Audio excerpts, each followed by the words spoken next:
L'île Bizarre est située au nord-ouest de l'île de Montréal et à l'ouest de l'île de Laval. On a deux sujets à vous présenter en ce qui concerne l'île. On veut vous parler du transfert ou de la transformation du rural à l'urbanisation et aussi de la fameuse rumeur qui dit que le Vatican aurait été propriétaire d'une grande partie de l'île Bizarre. Pour ce faire, on rencontre des invités, dont Mme Éliane Labastrou, auteure, passionnée d'histoire, et elle a reçu l'année dernière, justement, un prix de la Fédération Histoire Québec en collaboration avec la Chambre des notaires du Québec, dont le titre du prix était Rodolphe Fournier. Et on rencontre aussi M. Serge Gagné, qui a fait une recherche sur le projet du groupe Campo, qui a transformé l'île Bizarre vers les années 1975, et il nous présentera aussi le propriétaire, Robert Campo. Pour sa part, M. Laurent Wilson, ex-gérant de la ville de Pierrefonds, a aussi été, à une période de sa vie, courtier immobilier. Donc, il a fait énormément de transactions du côté de l'île Bizarre. Il devrait être capable de nous éclairer sur la fameuse énigme en ce qui concerne le Vatican, à savoir que le Vatican aurait été propriétaire d'une grande partie de l'île Bizarre. Eh bien, Madame Labastrou, j'aimerais ça que vous pouviez nous raconter un peu le début de l'île Bizarre, entre autres par l'implantation de la première famille, et aussi nous parler de l'aspect physique de l'île Bizarre. Alors la première famille qui s'est établie officiellement dans l'île Bizarre, c'était celle de Pierre Boileau et Madeleine Lahaye, Madeleine Lahaye venait de Saint-Laurent et Pierre Boileau c'était d'abord, et la famille en fait, s'était d'abord établie à Sainte-Geneviève, là où se trouve l'église actuellement de Sainte-Geneviève.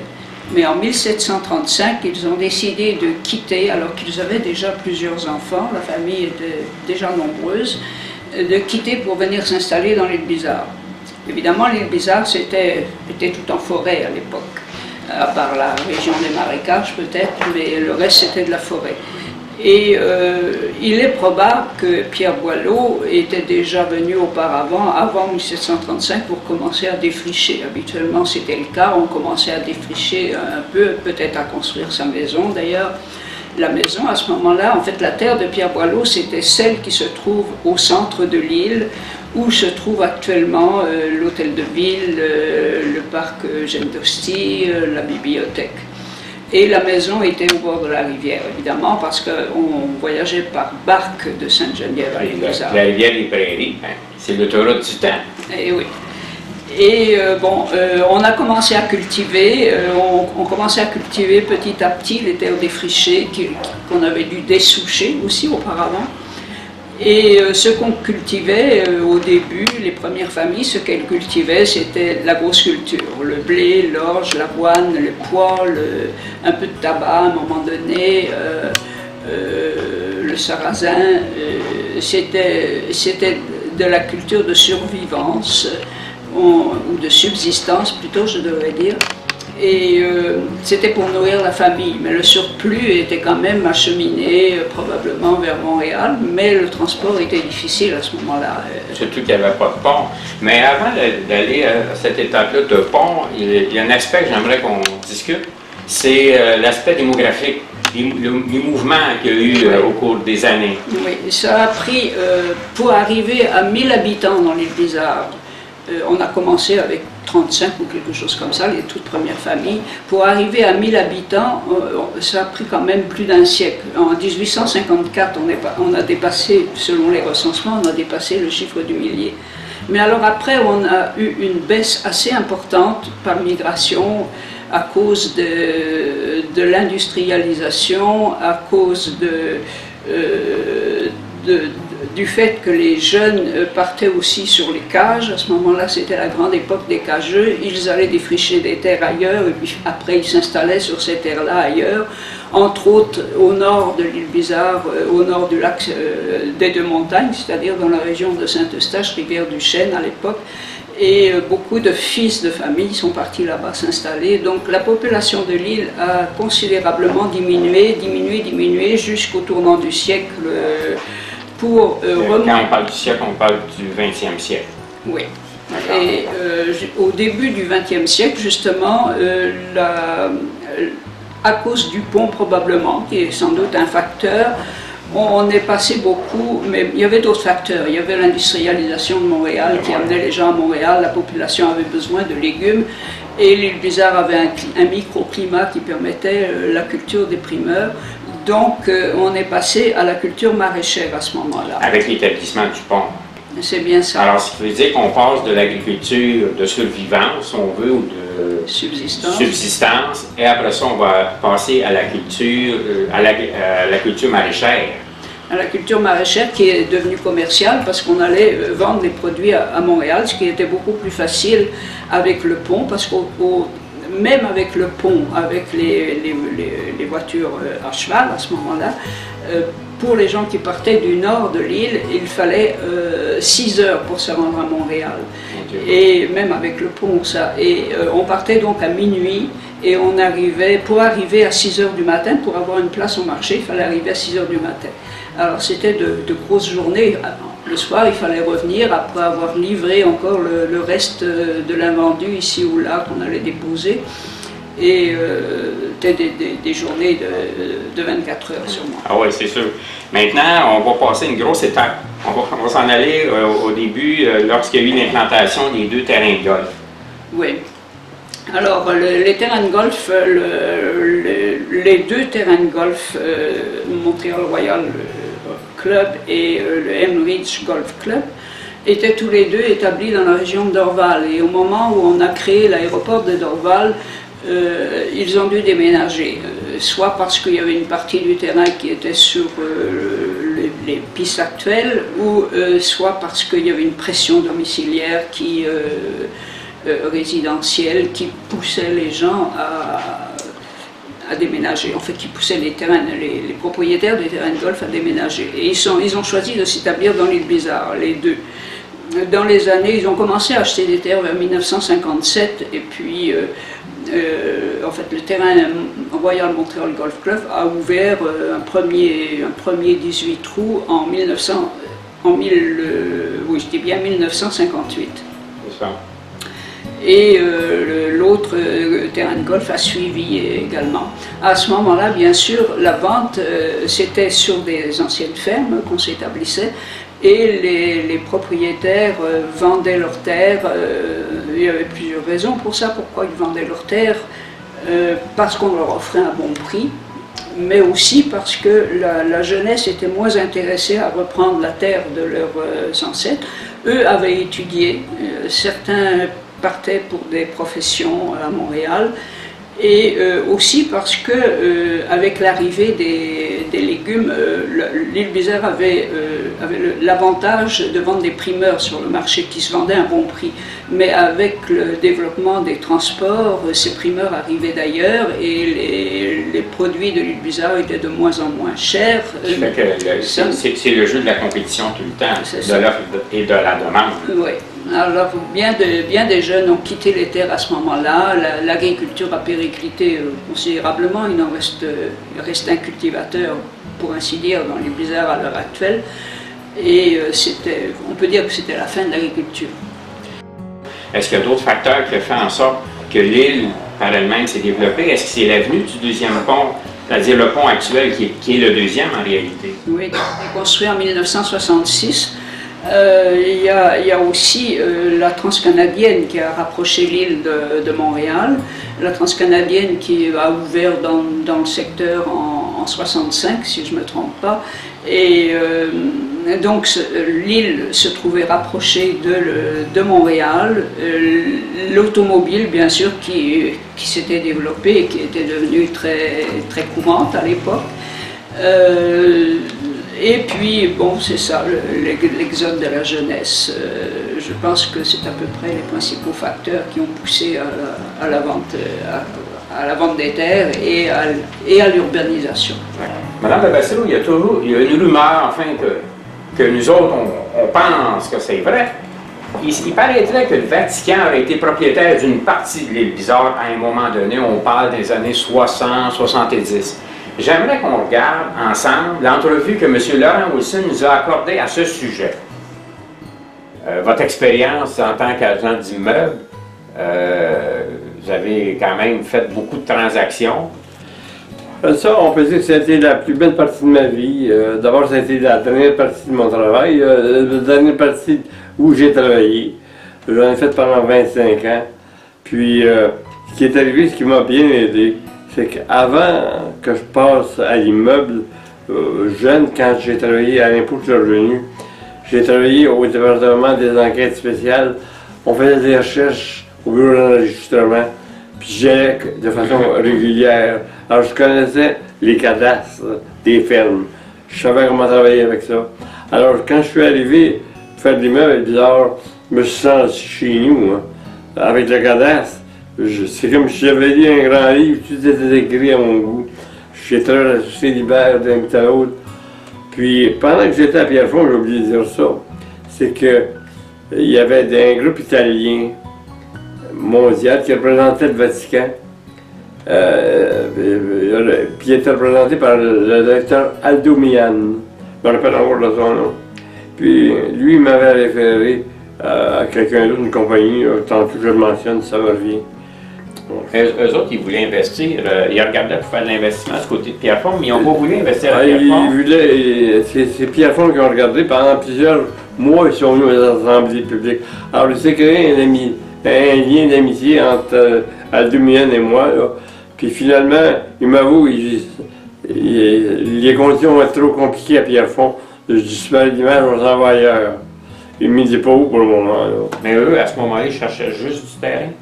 Ah, il y a juste du terrain de faire des placements. C'était pour faire du déplacement. Oui. Alors, finalement, je retourne bizarre, puis je m'aperçois tout à coup que, en grand cadastre, c'est une compagnie de Rome qui est propriétaire. Qui est propriétaire. C'est un nom spécial, là, je ne me rappelle plus du nom. Ça va revenir. Comme ça, le Vatican a été propriétaire d'une partie. La moitié. La moitié. La moitié, je pourrais dire, du côté est. Du côté est. Du nord. Okay. Alors, à partir de la moitié du milieu, là, moins quelques têtes, évidemment, parce que j'en ai revendu d'autres parties qui ne leur appartenaient pas le long de la moitié du tour. Là. Ah, ok, oui. Il y avait beaucoup de forêts achetées par des gars de Sainte-Geneviève, comme le garage Bertrand, Mme Bertrand, d'autres connus ici, qui étaient propriétaires de petits lots, je les ai vendus séparément. Suite à ce visionnement, Mme Levasseur, quel est votre commentaire là-dessus? Je vais dire que pour moi, des rumeurs, j'en ai entendu aussi. Mais pour moi, ce ne sont que des rumeurs, je ne sais pas du tout. Dans les recherches que j'ai faites sur les anciennes terres de l'île Bizarre, en faisant la chaîne des titres, on ne trouve rien, je n'ai rien trouvé qui pourrait confirmer ça, mais évidemment, les actes de notaire donnent le nom de l'acheteur, le nom du vendeur, le nom du notaire, mais ne disent pas d'où viennent les fonds. Alors j'ai absolument aucune indication. Donc en voyant les titres, vous n'êtes pas en mesure de savoir si c'est des prête-noms ou si c'est des compagnies prête de nom? Absolument pas. Bon. On y retourné voir M. Wilson encore une autre fois. On lui a présenté justement des documents que vous nous avez fournis, des contrats, pour voir qu'est-ce qu'il en pensait. Moi, je m'en viens voir pour essayer d'éclaircir un petit point, parce qu'on a eu dans d'autres petites entrevues. Ça serait des compagnies qui allaient représenter Rome quand ils ont acheté. Est-ce qu'ils ont acheté à l'île Bizarre? Est-ce que ça, vous pouvez me confirmer? Parce qu'il y a toujours un peu une histoire autour de ça. C'est vrai, mais c'est un peu difficile de confirmer telles intentions, parce que tout se faisait de façon incognito. Alors, autant pour nous, les communs et mortels, on ne peut pas imaginer ce qui se passait. On peut soupçonner, mais jamais confirmer. Parce que vous aviez eu vent de ça, que que Rome était propriétaire d'une grande partie de l'île Bizarre. On voyait les notaires qui signaient, je leur posais des questions, hein, comment se fait-il? Mais de façon plutôt moins directe que ça. Mais les réponses étaient vagues. C'était toujours la raison donnée qu'on voulait éviter une surenchère des prix. Mais pour revenir à Rome, on on n'est pas en mesure de confirmer de façon officielle que Rome a été propriétaire. Non, c'est difficile. Parce que c'est trop. Il y a trop d'inconnus dans ces mouvements-là pour confirmer un tel sujet. Maintenant, une fois qu'on a clarifié la question du Vatican, il y avait d'autres rumeurs aussi à cette époque-là. Celle avec les Arabes, il semblerait qu'il y avait des dollars de pétrole qui tombaient sur l'île puis qui achetaient toutes les terres. Alors ça, on arrive à la période Campeau, ce serait au moment de l'achat des terres par Campeau. Et M. Serge Gagné va vous en parler plus tard, mais il y a eu des articles de journaux qui sont parus dans la presse, dans le Devoir, mentionnant cette histoire de fonds arabes dans les blizzards, mais ça a été démenti. Donc, encore là, moi je ne peux rien vous assurer là-dessus, j'ai aucune preuve de tout ça. Bien, Madame Levasseur, je vous remercie beaucoup de votre collaboration. Maintenant, on va passer à notre prochain invité, Serge Gagné, qui lui va nous entretenir de la compagnie Campeau Corporation et aussi nous faire une biographie de M. Robert Campeau, propriétaire ou président plutôt de la compagnie Campeau Corporation. Alors, comme on disait, le projet de Campeau, ça a transformé le visage, si on veut, de l'île Bizarre. J'aimerais ça que vous nous en parliez en détail. Absolument. L'histoire de Corporation Campeau, présidée par Robert Campeau, commence au début de 1975. C'est une histoire que je dirais digne d'un roman de science-fiction, si on la regarde aujourd'hui, 40 ans plus tard. Vraiment, vraiment rocambolesque. Donc, au début de 1975, M. Campeau amorce son projet, qui est un projet grandiose, comme on va le voir. Il faut revenir 2 ans avant, environ. Pendant ces 2 années-là, avant 1975, il a acheté des terres à l'île Bizarre, en grande partie des terres agricoles. Et puis, si bien qu'il possède en 1975, début 1975, 60% du territoire de l'île Bizarre qui peut être divisé en lots, qui peut être loti. Donc, c'est à ce moment-là que ça commence. Donc, son projet, c'est un projet de cité-loisir, ou on appelait ça aussi cité-jardin, qui serait gigantesque. En ce sens, je vais vous donner quelques chiffres, qui, par exemple, comprendrait dans l'île Bizarre 7 quartiers. Des quartiers autonomes. Des quartiers d'une ville. D'accord. Et puis, ensuite, 17, je dis bien 17 écoles primaires. C'est imposant. C'est imposant, oui. 17 écoles primaires, 3 écoles secondaires, 4 centres communautaires et 15 000 habitations. Dans ces habitations-là, 40% des maisons unifamiliales, 25% des maisons en rangée et le reste des immeubles, des tours à bureaux, des tours d'habitation qui peuvent atteindre jusqu'à 20 étages. Selon les prévisions de la Corporation Campeau, tout ça, ça a été conçu par des urbanistes conseils qui travaillaient pour M. Campeau. Et puis, les prévisions de la Corporation Campeau, on est en 1975, les prévisions, c'est qu'il y aurait entre 90 000 et 100 000 habitants à l'île Bizarre en 2005. 30 ans plus tard. Ça aurait fait une ville assez importante. Assez imposante. Mais là, on parle d'un projet en dollars. Est-ce que vous avez une idée? Oui. C'était évalué entre 700 millions et 1 milliard. Mais là, on parle des chiffres de 75. De 75. Alors aujourd'hui, milliards. Hein? Oui. Ce qui était considérable à l'époque. Exactement. Et puis, tout le concept de cette cité loisir-là, c'est d'harmoniser l'habitation avec la nature. Et puis de privilégier les piétons, de réduire le bruit d'une ville, d'avoir une ville qui serait un bruit ambiant le minimum, aussi la circulation automobile, réduire la circulation automobile au minimum, et harmoniser aussi avec des espaces verts. Le tiers de ce territoire-là était prévu que ce serait des espaces verts, des parcs, un terrain de golf, comme on verra plus tard, il y en a eu un terrain de golf nouveau par rapport aux 2 autres qui existaient à l'époque.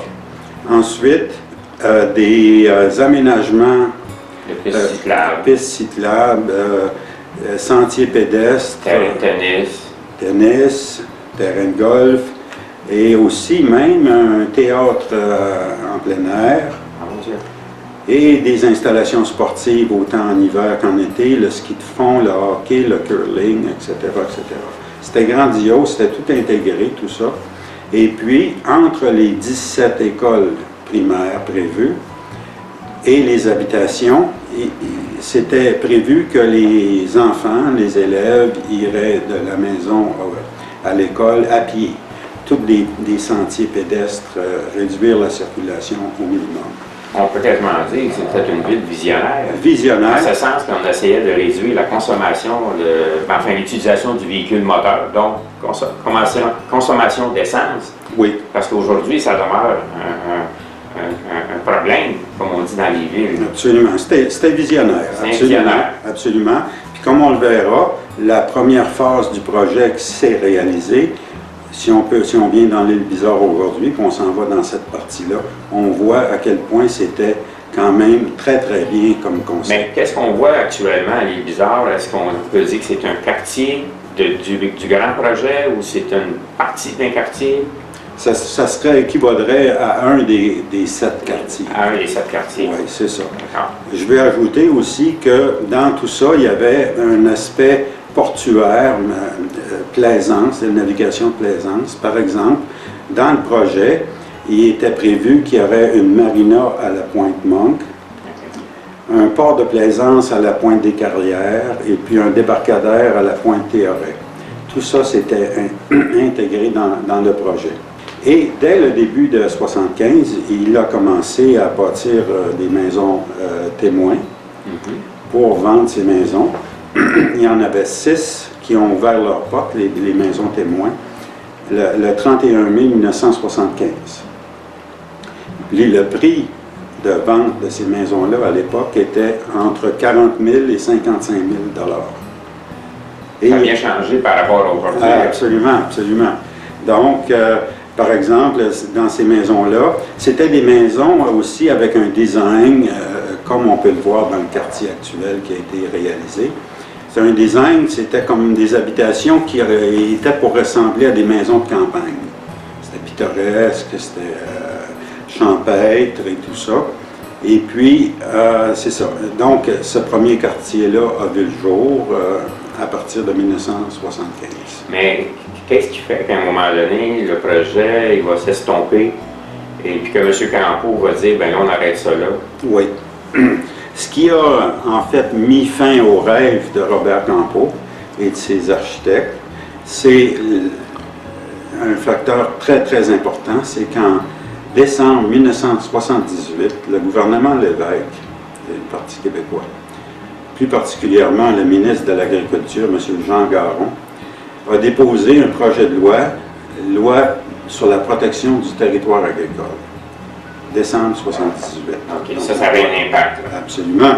Parce que, en fait, ce projet de loi-là prévoyait aussi la création de la Commission de protection du territoire agricole du Québec, CPTAQ. Donc, si on se reporte à l'île Bizarre, ça a frappé un grand coup parce que la CPTAQ a zoné 81% du territoire de l'île Bizarre, c'était agricole. Puis lui, M. Campeau, détenait 60% du territoire. Ouais. Ce qui veut dire que ça faisait un grand pourcentage qui était converti en espace vert, donc non utilisable pour ses fins. Exact. Pour les fins du projet. Exactement, parce que lui, il prévoyait de lotir tout ça et d'aménager tout son projet. Donc, ça a fait carrément couper les jambes. Parce que là, il y a eu une transaction. Là. Lui, il s'est retiré du projet, mais les espaces de terrain qu'il avait, oui. Ça a été vendu à une autre organisation, à un autre groupe. Oui, exactement. Il se trouvait être pris avec ses terrains. Hein? Donc, il y a une compagnie qui a été formée. D'abord, le groupe immobilier Grély est entré en scène. Okay. Puis le groupe immobilier Grély a fondé une filiale qui est une compagnie à numéro, comme on appelle, 147557 Canada Limité.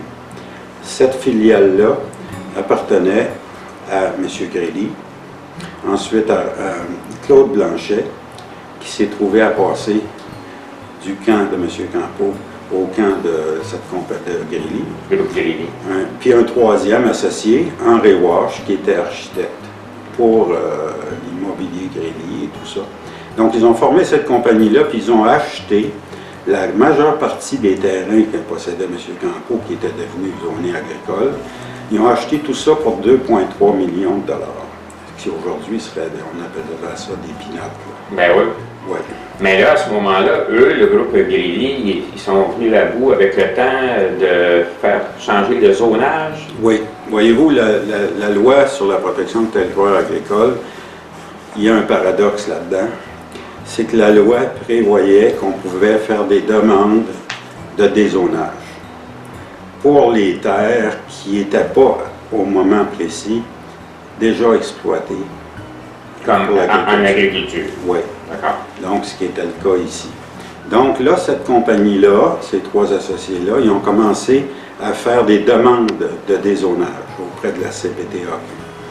Et puis, finalement, ils ont eu plusieurs refus, mais ils ont fini par obtenir gain de cause.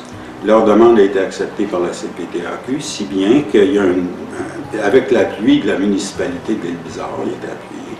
D'ailleurs, M. Campeau, à l'origine, en 1975, il y avait l'entier appui de la municipalité, qui était le maire Patry. Bernard Patry, à cette époque-là. Je reviens là-dessus parce qu'il y a un élément intéressant, c'est qu'au moment, en 1975, où il y a l'appui de la municipalité de M. Campeau, son grand projet, il y a un groupe qui s'appelait le Comité de protection de l'environnement de l'Île-Bizarre, qui se sont opposés avec tous ces projets grandioses. Ils craignaient que, bon, la nature et tout ça. Et ils ont fait une pétition, 611 personnes ont signé la pétition, ils ont présenté ça à la municipalité, et puis la municipalité a rejeté leur demande.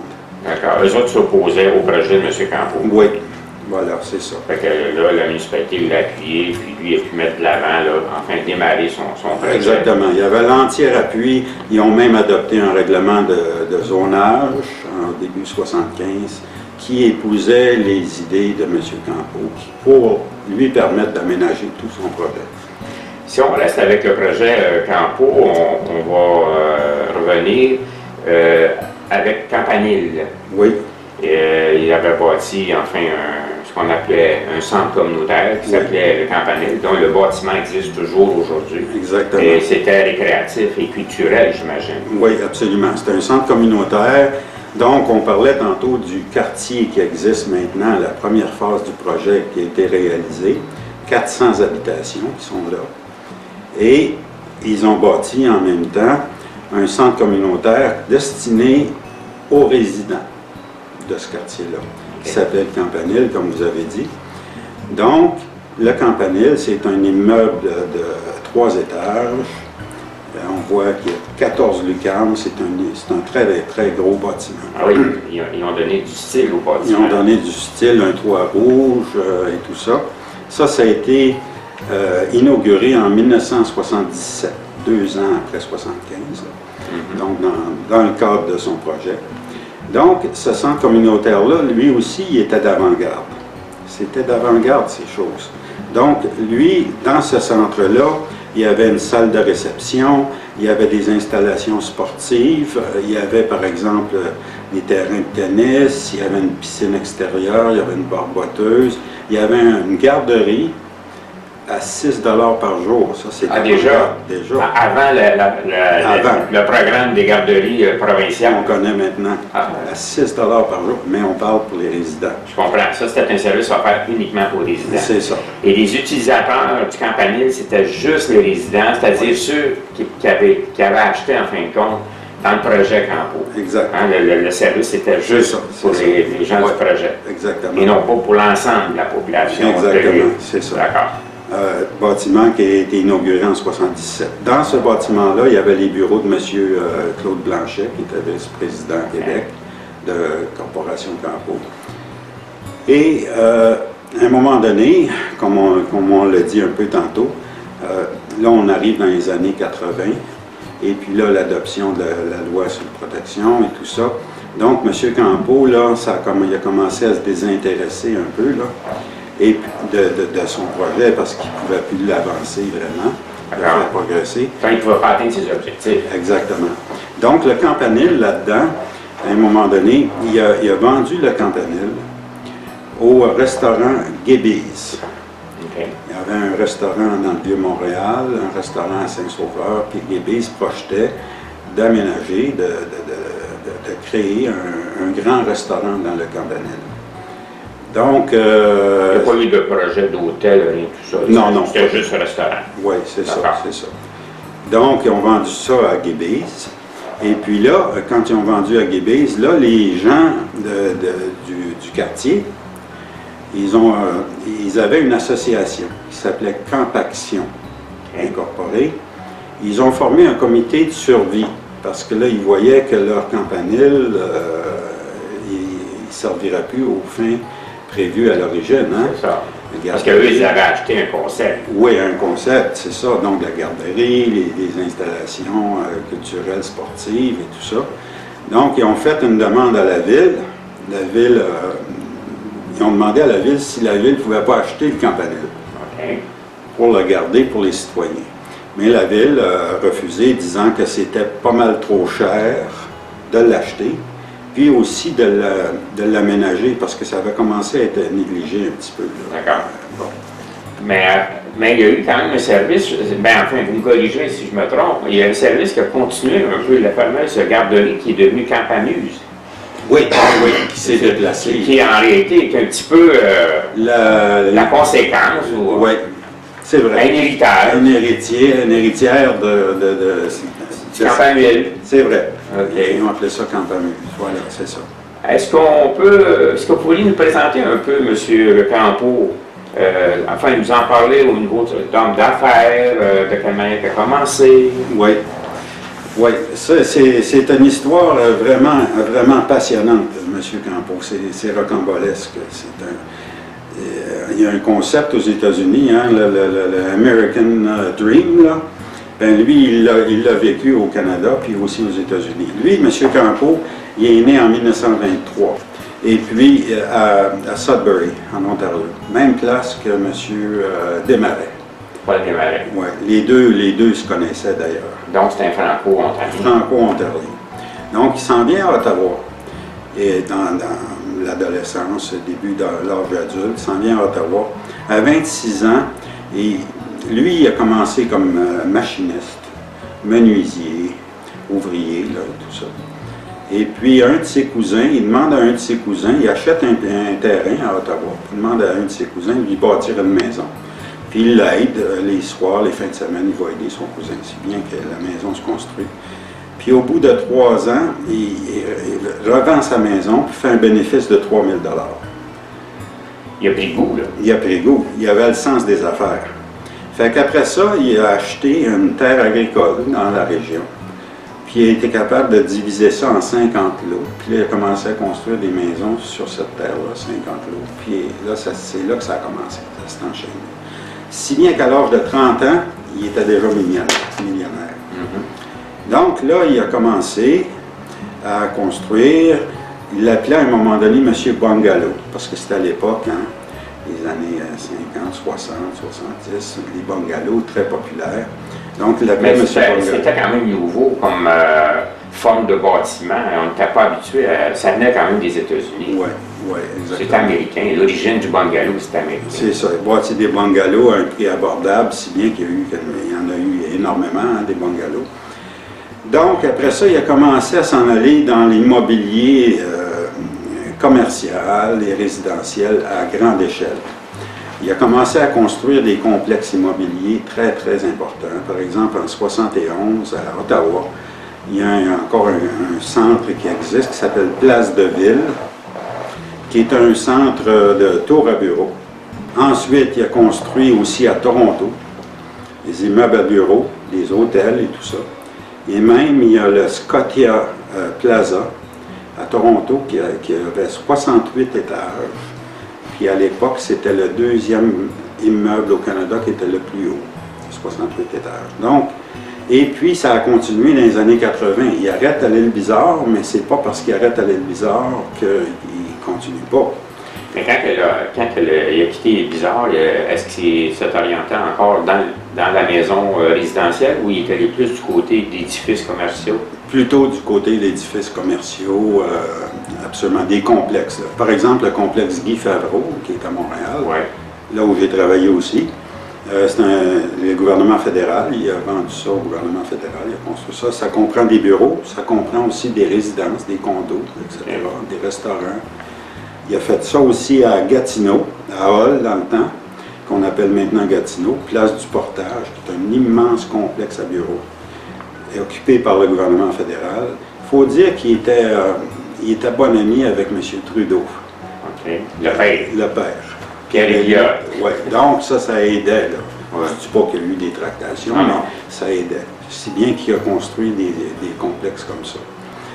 Disons qu'en 1985, il s'associe avec les frères Richmond De New York. de New York. Il achète deux magasins très connus, Bloomingdale et l'autre magasin, les Macy's. Deux immenses magasins à New York, au prix de 6 milliards. OK. Il a acheté ça avec eux au prix de 6 milliards en 85. Et puis, si bien qu'entre 85 et 87, parce qu'en 87, ça commençait à mal aller sur le plan de la bourse internationale, il y a eu un crash. Oui, crise économique. En 87. On approche les années 90, on s'en va vers une crise économique. Oui, voilà. En 87, un crash boursier qu'on a appelé le lundi noir, le 19 octobre 87. Là, le Dow Jones a baissé de 22,6% en une seule journée. Lui, il avait les magasins. En 87, avant le crash, le chiffre d'affaires de ces deux magasins-là, en une année, c'était 15 milliards.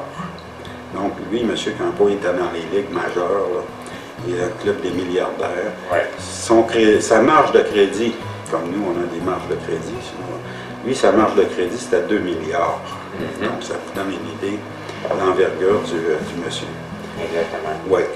Et là, à partir de 87, même les frères Richmond, qui avaient investi 560 millions dans l'achat des deux magasins, ça a craqué là aussi.